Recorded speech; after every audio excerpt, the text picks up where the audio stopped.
Hello, everyone. This is Rob Fredette with the podcast Hodgepod, and episode 49 is here. And my guest on this episode is Jack Bowman from London, England.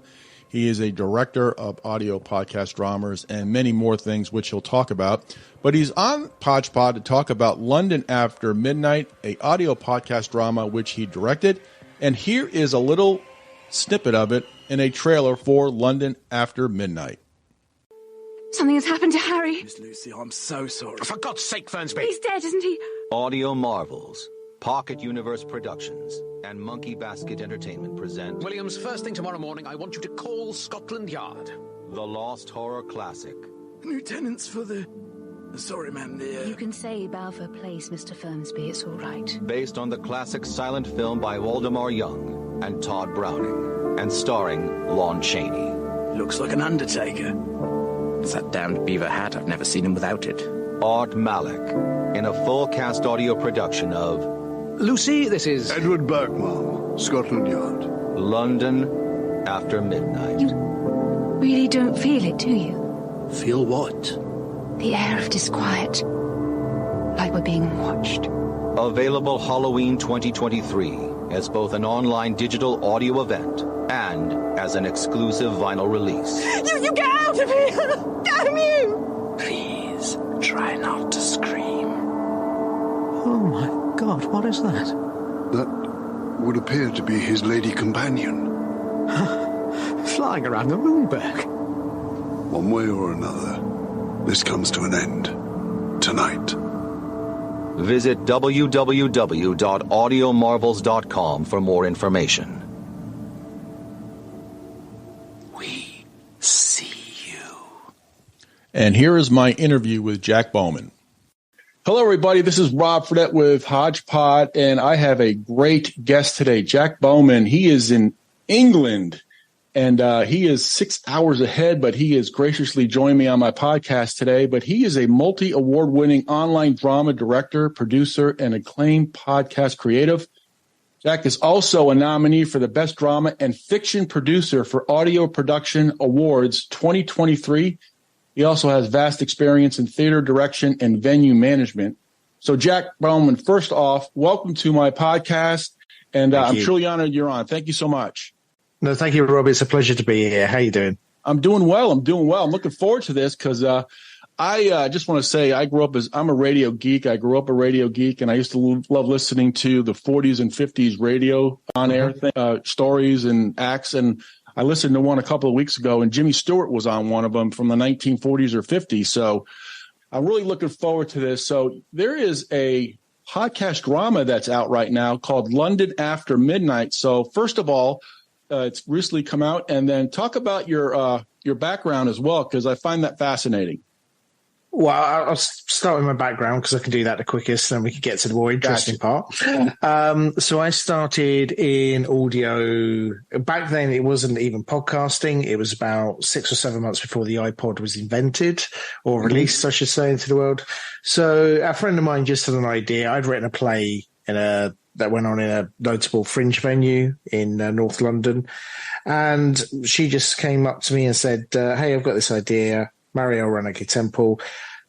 Could we just adapt your play and put it on the internet as an online piece of radio? I went, oh, okay. So that's what we did. We adapted that little piece. It was called Frozen. It went out.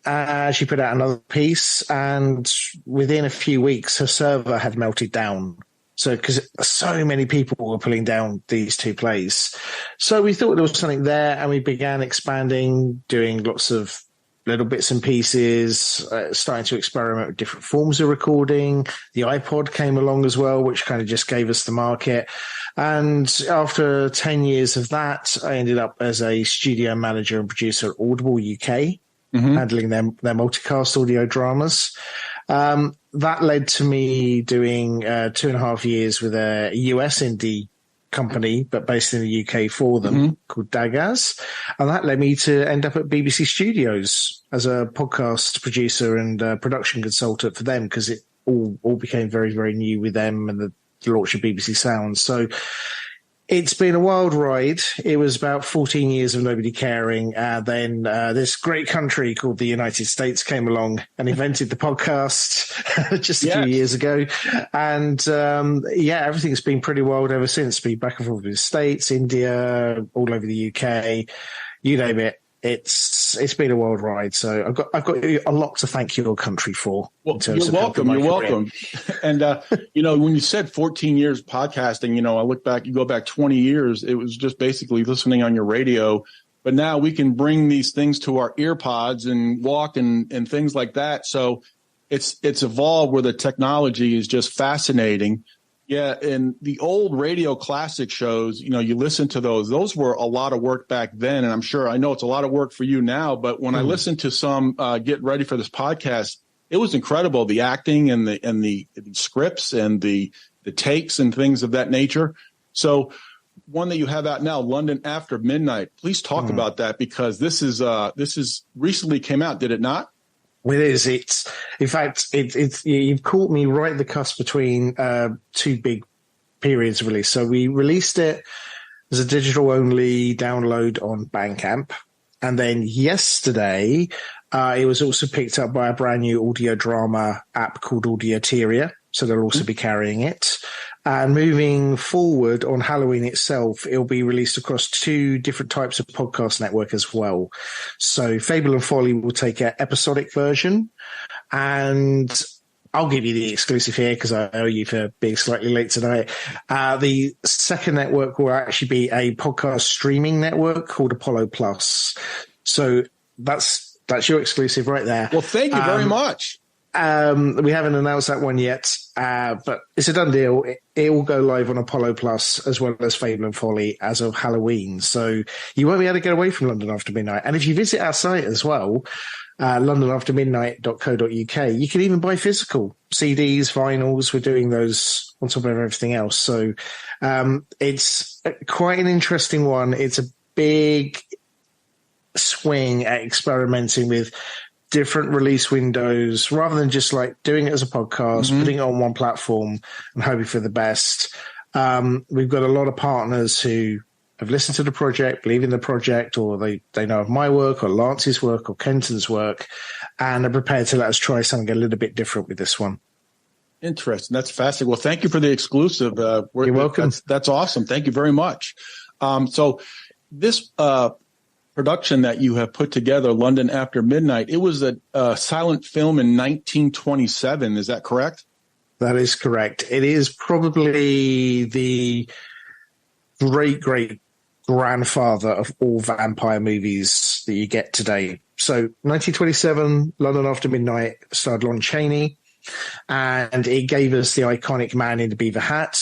If you don't know London After Midnight, you would know the iconography of the crazy man with the fangs and the very, very tall hat. And that iconography lives on in things like the Babadook and Black Phone, which, as of yesterday, just got a sequel greenlit. Good for Cargill. He's a mate. So London After Midnight, it was a smash hit at the time, 1927, a silent horror movie. Talkies were literally just around the corner. The Jazz Singer came out the same year. So it is considered the last great silent horror classic. And then 5 or 6 years later, the same production team remade it with a man called Bela Lugosi, casting him in the vampire role. Yeah. And that then led to him, putting his stamp on what we now know as Dracula. So this film, in terms of where it sits in the horror canon, incredibly important, but also incredibly missed. Because in 1965, MGM suffered a tragic and devastating fire, which destroyed a lot of silent classics, including what people believe was the last remaining film print of London After Midnight. So nobody has seen anything other than a few stills and the odd reconstruction that's been attempted in the last 7 decades. Until now. Yes, and that's what we're going to talk about. So silent films were prevalent in the 20s, back before sound came to film. How did you come about to get it from silent film into the category now of like audio drama podcasting? Because you would have to, I guess, develop a script. You would have to get a cast. And how did that all come about? Because you have Art Malik, who's a very, very awesome actor, by the way. And I remember him in True Lies with Arnold Schwarzenegger, so that was good. And he's also in The Little Mermaid, I think, this year, coming out in 2023. So we'll talk about that later. But sure. How did you get from that transition from silent film to getting to the final product of the audio? Well, it starts with my label, Audio Marvels. And what we do is we don't necessarily churn out quantity, which is the easiest way to get a footprint. We take big swings. We try and do things differently. And we've been looking around for, I've done a Halloween piece near enough once a year for the last 4 years. When I heard that London After Midnight had come into the public domain and was available, my first thought was, well, that'd be nice because now at the very least somebody could remake that. And then I thought about it and thought, could I remake it? And I went, no, I'm an audio producer. It'd be madness to try and make my first feature film, London After Midnight, set myself up for a fall. But I then sort of had a quick chat with Lance Roger Axt at Pocket Universe Productions, and I just sort of pinged him this idea and I said, do you think we could turn that, a silent movie, into, a very modern audio drama? And he loved the idea. Then we went and brought on Kenton Hall, who's a writer we've both worked with independently, and we both love Kenton. So we sort of had a conference call, and it's like, okay, this is it. We've got to give you the space and time to prove the idea could work. So I literally sat back very nervously for 6 weeks and let Kenton and Lance have a tag team system. They do a draft, pass it on to Lance will pass it back to Kenton, etc. And when the script, we had the original screenplay that still exists online. Like I say, there's 46 odd stills that are out there, which kind of help set the mood and tone in terms of the visualization, which is actually very important with audio. Visuals are more important than people would have you believe. And I just trusted two writers to get on with it. So what we did have was a roadmap where we knew character A interacts with character B in that scene. Nothing may be said, but because it's a silent movie and the screenplay exists, we know their actions, and actions often dictate how someone responds. If I said one thing, you might react a certain way. If I do something, you're certainly going to respond. Action causes reaction. So we had the roadmap, but what that allowed for, quite brilliantly, and I hadn't anticipated they would do this quite so well for a first draft, because the old adage is the first draft of anything is terrible. This wasn't. It was almost mostly finished. I was like, wow. And what they've brilliantly done is they've taken that roadmap of the original silent piece. What it allowed for with creating the dialogue was actually to make it feel very modern and very contemporary at the same time. So this is as faithful as you're going to get to the original movie. We've made 2 artistic changes overall, but the feel of it will be very, very up to date, very, very modern, because it kind of allowed us to have the best of both worlds there. So there was had to be a bit of work done with the heroine of the piece, because a 1920s heroine is very different from a 2020s heroine. That was a big one we were all very, very conscious of. And the other thing that had to happen to make this work was we had to reduce the cast size. So Kenton and Lance had to come up with clever ideas to basically compact it down a little bit more to make that just financially viable for me to be able to hire the number of actors that we could afford. And then what was really lovely about the whole thing was when I first got the script, that first draft, was it really evoked the kind of mood and feel of those surviving stills. I could sense the horror and the dread just bleeding through. So we worked on that. But I think I mentioned this a couple of times before, and it's worth repeating. We've got a Canadian producer in Kenton. We've got myself from London, British producer, and Lance, who's he's based out in Washington State, out in Bellingham. Lance was the one who actually fought to keep this as British as possible. He's such an Anglophile. He was the one always pushing to get the English Gothic tones in there, those little textures. And, he knows he's British, which potentially, I don't know, the original movie may not have had that, because it was actually a Hollywood movie made on a soundstage, over in the US. And it was a silent movie, so no one had to do the accent, right? Unbelievable. That is fascinating. So you had to came up with the script, so you had to come up with the cast. So you got Art Malik and Dan Starkey, and you had to get some other folks to join. But how was that getting Art Malik on board there? Because he's quite an actor. I worked with him 6 years ago. He was our narrator on Murder on the Orient Express for Audible. And I think I've said this publicly. And, we had an actor we were told way back in the summer really wanted to do it. And we went, okay. So we asked them, and their agent just turned around and said, no, they don't. And still to this day, I don't know what the disconnect was. Then there was someone else who was, their agent was actually circling the project for them and really wanted this actor to do it. But they decided it wasn't for them. So we just started again. We'd had 3 months of sort of being messed around, and I drew up a short list and I went, you know what? I really love Art. He's good. He's fast. He's charming. He's going to bring a good vibe to the day. Should we just ask him? So 5 emails went out on the day because we were 6 days away from recording. Art's agent was the first back, and literally the response was, can you have a look at the script? And as I later found out, as he was heading out the door after recording with us, it's because he actually remembered having a really good time in Murder on the Orient Express. He remembered liking me. And apparently he's driving a lot of his agents nuts right now because he just wants to sit in his loft and he wants to play with model trains because he's found this as a new hobby, right? So he's turning down a lot of stuff. But when he saw that I'd asked, he was prepared to give the script a whirl. And that shows you how good the script was. Wow. Because I think it was only within an hour of him getting the script, the answer came back, yes. An hour? An hour. Goodness. And that's not the fastest acceptance we got, but I'll save that for the story about another actor. But that's incredible. So the production is really I guess the blocking and tackling to get it completed. So what entails? Because I worked in radio and I did production, not to this effect back years ago, but I do know there are takes that have to be done. Are the actors in the same room, or are they remotely, or how does that work? And then when do you know you have that final piece, and do you get it done in one take, or is it something you don't like, or you just keep going until you like it? Well, it depends on the actor, but I've got to say we were very lucky.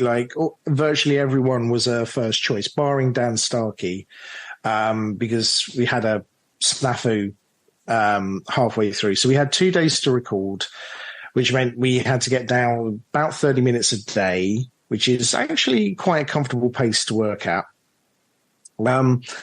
And for this one, I wanted to get back to having a studio environment, so I wanted everyone there. So I haven't been in a full cast multi-studio setup, I think, since early 2019. So it'd been a very, very long time. And pandemic, obviously, we learned to work virtually. But yes, so we sort of divide and conquer a little bit. So half the cast will come in on one day, the other half will come in on the next. However, what threw us for a loop was the fact that the original actor cast as Sir James couldn't make it on day one, which meant we suddenly had to move 10 of those minutes from day one to day two. And then as we were heading home, the actor basically then wasn't available to come in on the second day. So we lost a massive part of the cast, which is where the lovely Abby McLaughlin, who plays Miss Smithson, suggested Dan Starkey step in. And basically she gave him a call. She gave me his number. I rang him, literally getting off the bus in North London going, hi, Dad. We'd met many, many years before, very, very briefly. So he said, send me the script. I did. And by the time I got through the front door, he said, I've read the first scene. It's fine. I'll take it. So that was the fastest acceptance we got. Nice. But from there, it's just a case of playing. You've got to really schedule this. Nothing was kind of recorded in sequence. Everything was kind of blocked up. So, for example, some actors came and did half days, so we sort of compressed their scenes. Other actors we could sort of spread out, but it might be, for example, around the blocking of those compressed actors, other actors had to work out a sequence. But where possible, we tried to keep the flow as straight as we could. And then obviously the pressure was on the second day because we were missing an hour's worth of recording the day before. So I was going a little bit doolally from a lack of breaks on the second day. But you're just constantly playing speed chess, basically, with all the moving parts. And I had a brilliant associate producer in Lisa Mick. She's worked with me at Moonbug as a production coordinator. So, there was someone over my shoulder just keeping an eye on those chess moves as well. And Kenton was co-directing with me. It's the first time I've ever co-directed something officially, and he was in the booth. So there was a good three-way relationship going on, keeping an eye on who needed to be where. And I think the only time it went slightly wrong was I let Dan Starkey go for a nap. He got 5 minutes into his nap, and I had to wake him up and call him back in. Bless him. But he never complained. Wow, that's awesome. That's incredible. But when I'm thinking about the recording and things of that nature, what about like the post production? How was that after all the recording's done? That's really like where you really got to get everything lined up, and you have to be organized as well, right? Yeah, so we go through a 2-stage process. So it's dialogue editing first and sound design second. And I do it that way. It tends to be 2 different people because I've never yet met a sound designer who likes dialogue editing. And I've never met a dialogue editor who likes sound design. So Lance actually took the lead on dialogue editing and working with Kenton, because the following week I had to jump into a Audible pilot, which I was also doing a sitcom with a young writer called Emma Tyndall. So Kenton's also co-director. So it's like, fine, okay, you take the lead on the dialogue edit. And they came back to me saying, yes, everything works, everything tracks, everything scans. And both of those boys have been through me on like projects where it hasn't worked in the dialogue stage. So it's okay. And then we had, which was the exciting bit, this is where it kind of turned on its head a little. They finished a dialogue edit, and the sound designer changed from who we originally wanted to use to a gentleman called Rory O'Shea, who's based up in Canada. And he just turned around and said, okay, yeah, do you want this in Dolby Atmos? Dolby, wow. I was like, are you sure? And he went, yeah, it's fine, because if I do it in Dolby, then I can just mix down, as opposed to you changing your mind later and me mixing up. Mm-hmm. So Rory said, look, we can do this in Dolby Atmos. And I said words which my mother would not approve of. And I had to learn about that very fast because it's very new technology for audio drama. And it was like it's the final thing I think I'd be looking for, because we can actually call this an audio movie. If you listen to it, you could play this in a movie theater and it would sound as good as a Nolan movie, or, that first mix came through and it had to be mixed down to what they call Dolby binaural. And I just cried. And then it was like this final thing, because since I would say this, when I did a series called the Spring Hill Saga, so that's going back to 2008, and that's coming out 2010. That took a long time to do because, everything had been, in terms of what audio drama had been released as, was either in mono or stereo. Mm-hmm. Okay. So we were pushing for these really, really deep stereo mixes that sounded fantastic. Dolby's the game changer, 100%, because when I listened to it, I went, this is the thing that now will make audio fiction stand apart from podcasting, stand apart from audiobooks, if that makes sense. Yeah. And it was just a case then of like all gloves were off, and that process, we went through 5 or 6 drafts at being meticulous, and you can start thinking now like more than 3-dimensionally. So if you listen to that Dolby Atmos mix, when the thunderstorm begins in the final scene, it is actually placed above your head. If you're, having characters enter, all the footsteps now can be mapped, and you can change voice ambience depending where they are in a location. Are they behind a door? Is a door opening? And therefore, if I do this, it changes my voice quality. You can add all those textures, and it's just so immersive. So many people, I had a chat with a guy called Larry, who is the head of the horror society of horror fan club of Kenya, right? Mm-hmm. And when he was talking about how he'd, experienced it, what he kept saying was, yeah, as I was seeing it. And I went, you didn't. You listened to it, because that's how powerful this form of technology is. It's actually tricking the human mind. I mean, this is why I say visualization is so important in audio. That's what great audio drama does. It triggers the imagination. But this one seems to actually be pushing it into places where it's absolutely convinced that it's watched this as a film.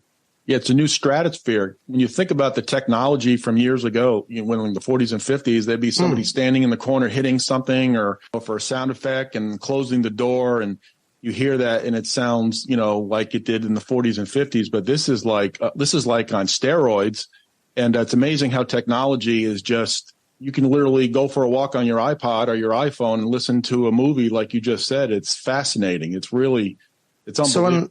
Someone said to me when I was sitting down, doing the warm up before an interview, they said, it must have been like when I saw the dinosaurs in Jurassic Park, I think.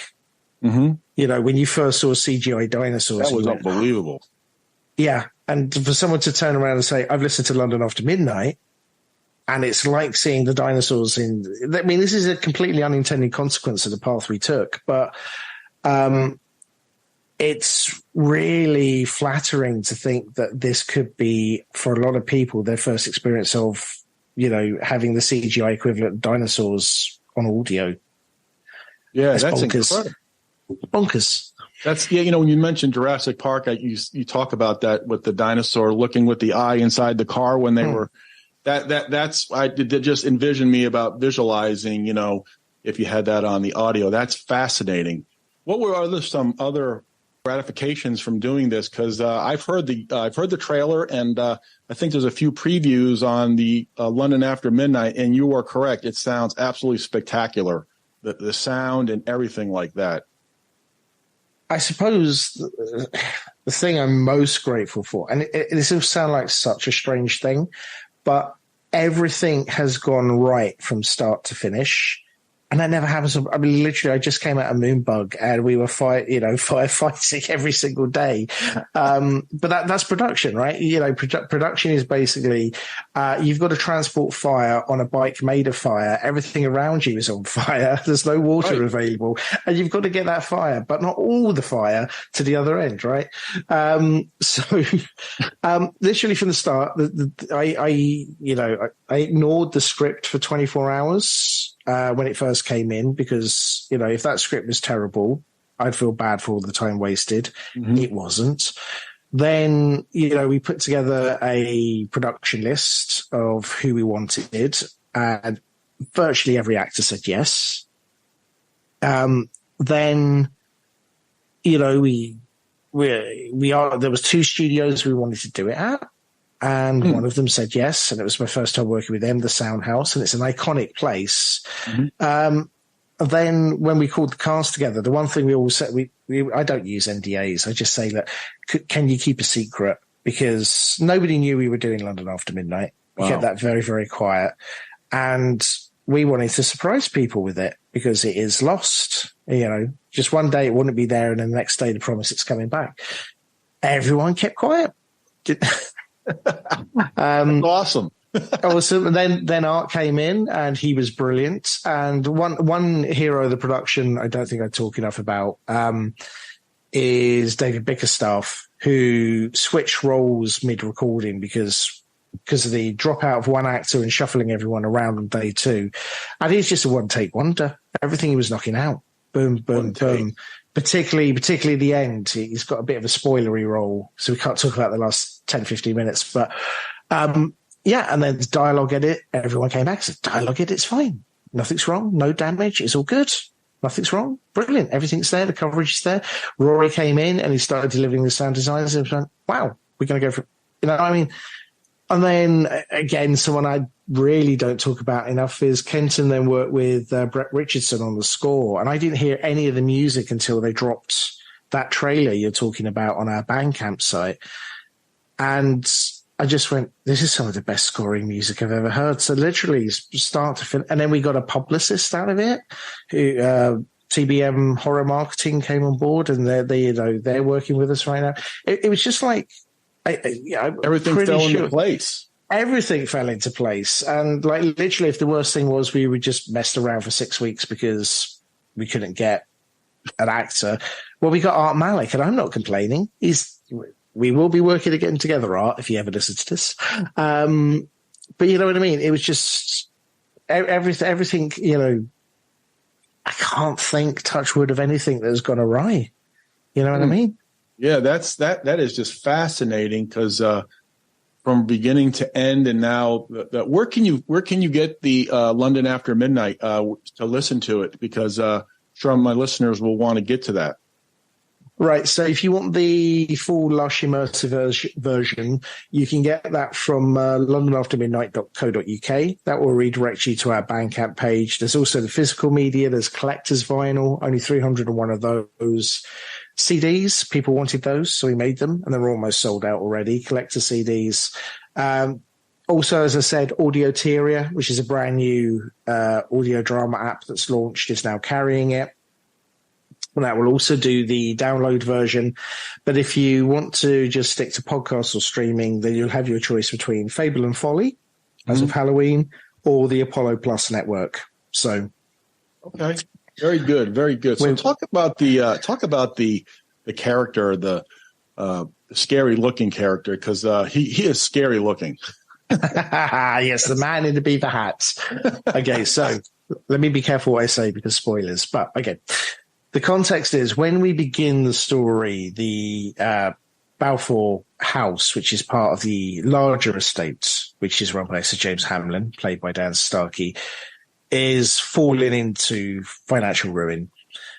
There's been a tragedy 5 years previously, which has left its mark on a house. Then 6 months before the action sort of picks up when the story begins, another tragedy occurs. So this family is living in want and ruin and misery when they get an offer for the joining house, Balfour Place, which has been abandoned for so many years, to be rented out. At which point the new residents turn up, and it is the man in a beaver hat with his companion, the Batgirl. And this is the point where Sir James turns around and says, it's very possible the new residents may or may not be vampires. He calls for Scotland Yard, and that is where our esteemed hero, Art Malik, Detective Edward Burke, turns up. And he is called in by the Yard to investigate the allegations of whether these residents are indeed vampires or not. And that's the start of the mystery. And that's what makes it great. There was a lot of flack thrown at London After Midnight. It made $1 million, but a lot of the critics turned around and said it wasn't very good. Mm-hmm. I'm starting to think that's not the case because Kenton and Lance took the original script. Everyone who's heard this version, like at the minute, we're certified 100% fresh. We haven't had one bad review. And I just think it's such a very cool idea that you start from the position. The mystery is, are they or are they not vampires? And you still have an hour of the audio movie to go. And things escalate from there. But even the man in the beaver hat, very iconic, tall Undertaker-style hat, very pulled back eyes. The makeup actually wired the eyes wide open. Absolutely. Additional layers of latex on the face to sort of bring in this sort of ghoulish, fixed smile.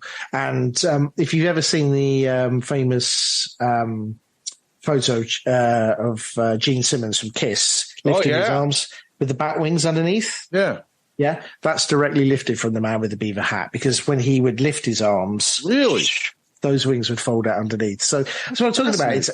It's an amazing piece of iconography that sort of spun in certain directions towards Babadook and Black Phone and Kiss, but also then the remake then sets up the kind of Gentleman and Vampire through the Bela Lugosi template. So this film, birthed an awful lot of horror iconography that's still very much with us today, 100 years later. That is fast. I can't believe it's going to be 100 years that film came out. That's in 4 years. That's amazing. So I always like to find out, like, where did you get your inspiration, or where did you get any films or any plays or anything of that nature?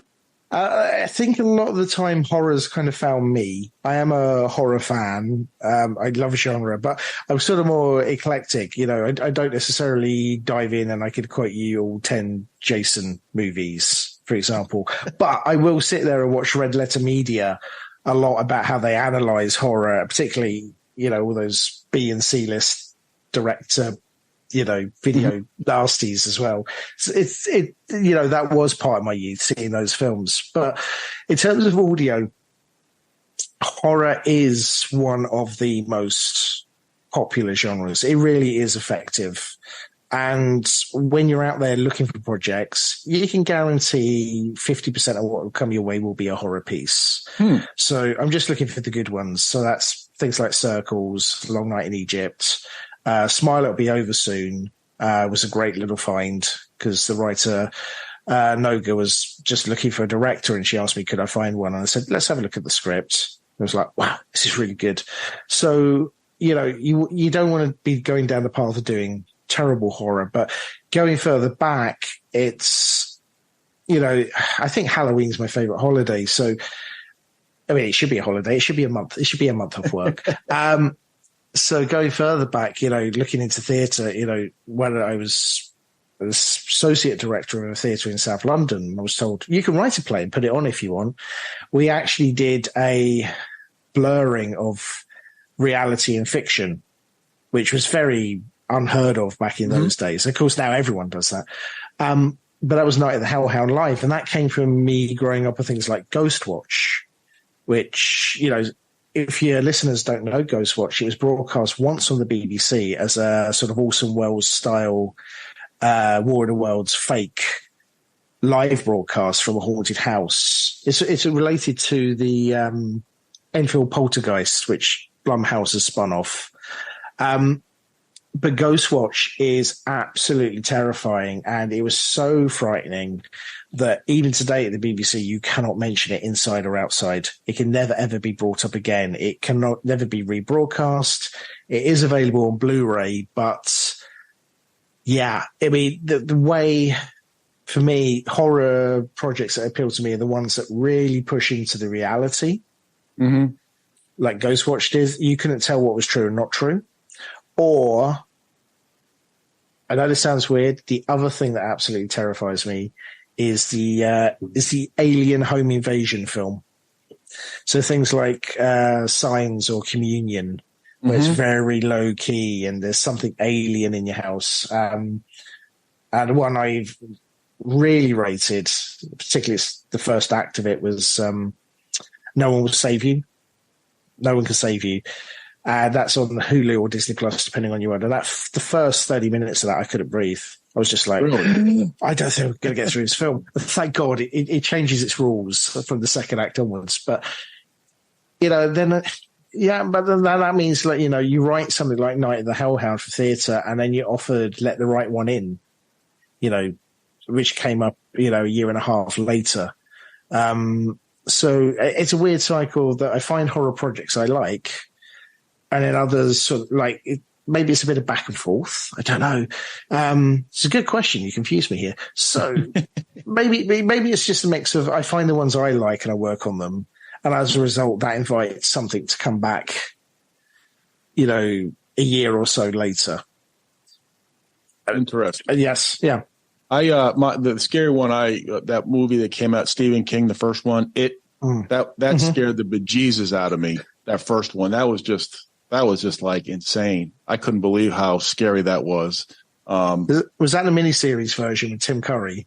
No, it was the movie came out, I guess, about 4 or 5 years ago. Yeah, but oh my gosh! And then the second one the sequel was scary, but the first one, like the first hour, I was like, whoa, what's going on here? It was just amazing. I was going to say, but part two, you get Jessica Chastain, so, you know. So I'm not complaining about that. It was crazy. But, I was just looking on, Sirius XM has a Halloween, Radio Classics Halloween of the horror tales from the golden age of radio playing right now. Oh, beautiful. And I listen to like the old ones and, just not Halloween, but also ones. It's fascinating. I'll just listen to it in the car and it's pretty cool. You get to visualize what they do. And I like the old time sound effects and things like that. That's pretty cool. They are the heritage on which we're all built. So, like for me, I was always being played the Petrie Wine sponsored Sherlock Holmes CBS mysteries, with Basil Rathbone and Nigel Bruce, the film card. And that was the thing. Movie stars thought nothing of transferring over to radio back then to do these beautiful radio plays in front of live audiences. And, they were very high-end events, basically, for people to gather around radio and enjoy together. And I love those. And then also you're looking at a bit further down the line, the British side, because radio tradition continued here, whereas it, got disrupted in the US. Things like, the Orson Welles broadcast, certainly 1938 is a big one. That's War of the Worlds. War of the Worlds, wow, yes. Yeah. But I'll bookend that with one of the formative experiences for me was the Jeff Wayne version. Have you ever heard that? I have not, no. It's a concept album. It's a musical. But my God, it can be terrifying. And it tells the story of War of the Worlds just through prog rock. And it is stunning. Sorry, excuse me. And at times, absolutely terrifying. The music and the mood, and it evokes such terrifying imagery in your head. Dun, dun, dun, so as you hear those notes, war is coming. So there are those little things in my past, those little nuggets I can call back on and go, yeah, I remember listening to that because, or I was played clips of Journey into Space, which was the last BBC radio series to get more higher listening figures than television. And that had moments of horror where they were trying to communicate with another spaceship, but the timings were wrong. Because it's like, no, that signal's come back too fast. You see what I mean? It's like, they're using sound to tap it all out. And recently I went to a live recreation of the Quatermass Experiment, which is the BBC's first science fiction serial, which is lost. And they did it as a radio play. And it was, so creepy and evocative. I think there's something so beautiful about all those old science fiction and all those old horror pieces, which, we could learn a lot from today still. Yeah. And, I also like listening to when they have the old commercials in between the breaks there. I love those about Palmolive, and they had cigarette commercials and things like that. It's fascinating just listening to the announcers over on the side. I love that. Yeah, like with the Sherlock Holmes ones, it was always the conceit was someone had brought a bottle of wine to sit down and talk to Dr. Watson about this case he'd worked on with Sherlock Holmes. Just as it gets exciting, he goes, well, Dr. Watson, let's just hold it here. I think you'll find we're going to need another glass of Petrie wine, the finest wine in California. So it's so funny. They just slide that in there. And they're so but the thing is, it was a very sincere model back then. People understood it, and it was done in front of. What I find really amazing is those things were done in front of a live studio audience, but they never laugh. It's not like a sitcom. You know what I mean? They're there to applaud at the start, applaud at the end. But they're made to sit there in silence. And nobody laughs when Petrie Wine interrupts to advertise the wine and stop the story. Well, it's amazing. Like when those shows came out back in the 40s and 50s, like you said, people would sit around the radio. That was their entertainment for the night. And then technology, I can go for a walk tomorrow and listen to London After Midnight. It's incredible just how everything evolves with technology. And then this being produced in Dolby, it's going to be like you've gone to a movie. It's tremendous. And now you can put there's a Dolby Atmos mode in almost every iPhone, except my model doesn't have it.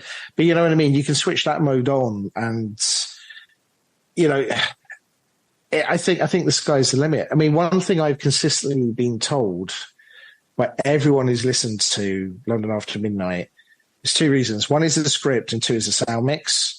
because both of those blow everyone away. And they come back and said, I had to play it again straight away.